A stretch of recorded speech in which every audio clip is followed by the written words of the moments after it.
Bapak tahu One Piece nggak, Pak? One Piece. One Piece. Ketika Bayu Skak menjelaskan animasi One Piece ke Prabowo. Prabowo tahu One Piece. Jadi nggak terlalu mengikuti. Ya, itu tadi saya menanyakan One Piece kan, Pak. Mungkin saya bisa kasih tahu ke Bapak karena One Piece ini, Pak, ini spektakuler, Pak. Jadi Ya. One Piece adalah sebuah karya. Nah, karya kreatif dan ini berasal dari negara Jepang. One Piece dari negara Dari Jepang, Pak. Dari Jepang. Jadi anime itu dari Jepang. Nah, Ada nggak anak-anak Indonesia yang bisa bikin kayak begitu? banyak, Pak. Kayak begitu. Banyak, Pak. Begitu? Banyak, tapi kita selama ini tuh hanya menjadi tukang, Pak.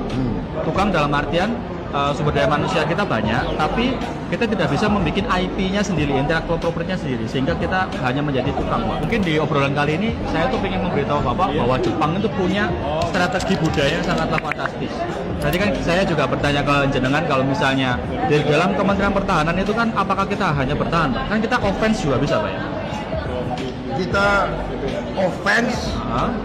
dalam rangka Pengamanan negara.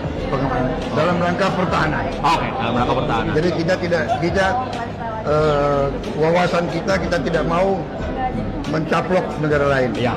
Namun offense yang saya maksud adalah offense dalam bentuk kreatif, Pak. Karena itu dilakukan oleh Jepang. Yang saya tadi sempat ngobrol, Pak. Ya. Kalau misalnya Jepang itu dibom Hiroshima Nagasaki, dia balik ngebom Amerika itu nggak sama bom atom, Pak. Sama karya kreatif berupa Astro Boy. Di awal Amerika itu melihat bahwa ini cuma karya kreatif saja, ya udahlah nggak apa-apa. Tapi di dalam situ dimasukkan budaya-budaya Jepang dan anak-anak di Amerika akhirnya nonton 20 tahun kemudian mereka istilahnya itu sudah kena ekspansi itu tadi, Pak. Bahwa Amerika terjajah oleh Jepang tapi dalam segi budaya, sehingga sushi bisa berdiri di sana, restoran-restorannya, terus ramen gitu kan, karena yang mereka terapkan adalah, Pak, kenali, cintai, konsumsi, Pak. Itu ternyata seramnya dan dilakukan oleh Jepang. Korea Selatan itu baru-baru ini, Pak. Baru-baru ini saya pun juga sama, Pak, sama mungkin kebanyakan orang. Saya suka K-pop, saya suka drama Korea, saya suka anime. Tapi saya sukanya mereka tuh nggak cuma saya suka nonton saja, Pak. Saya amati, Pak. Kalau bisa, kenapa nggak kita juga ofensif seperti mereka, Pak? Menurut saya Jepang itu negara yang gila, Pak. Mana ada kayak orang punya ide, saya punya ide yang One Piece tadi, Pak.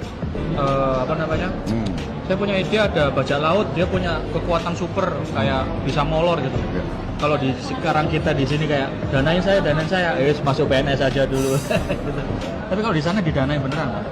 Jadi pemerintah mendanai itu dan pemerintah punya strategi budaya yang sangatlah konkret untuk konten itu bisa diekspor ke banyak-banyak negara. Karena seperti yang balik lagi yang tadi saya bilang bahwa ada lokomotif itu loh, Pak. Itu kan